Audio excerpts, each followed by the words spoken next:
I can pull that out and you can have a little seat on it, see how it fits. The push is on to get geared up for spring.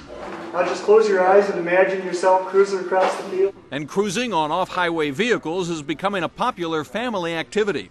They can use them for recreational purposes, they can use them for utility purposes, and it's one investment. There's one question John Napoli's customers are sure to ask. Where can I ride? He directs riders to designated trails like this one at Moose Lake. The 112-mile Sioux Line Trail is designated for ATV use. There are more than 30 such trails in the state, including the Gilbert Park for off-highway vehicles, or OHVs, on the Iron Range. Have to look on the computer pretty much. It's the best way to find out. A lot of trails that we've found so far are marked off, so obviously you can't go down them. So we've been kind of sticking to what we know so far. I'm hoping that you'll stay off this trail. Conservation Officer Kathy Larson stopped these two ATVers for illegally riding on this trail, clearly marked for snowmobiles only. After a lengthy conversation, Larson gave them each a written warning.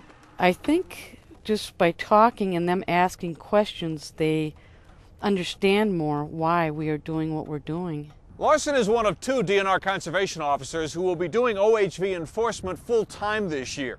It's part of stepped-up OHV enforcement and education paid for with dedicated funds from OHV license sales and gas tax revenues.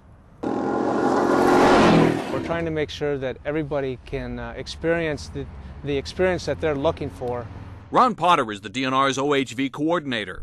He says OHV use in state forests is restricted in the spring to prevent damage to soft, wet soils. Depending on local conditions, it typically takes 2 to 4 weeks for roads and trails to dry out and firm up. Riding is prohibited in the road ditches in the agricultural areas of the state from April through July to protect critical nesting habitat for pheasants and other wildlife. That zone basically runs from Moorhead, Fargo area to down to St. Cloud, over to Cambridge, down to Taylor's Falls. Anything south of that line is in the ag zone, and you cannot operate an ATV from April 1 to August 1.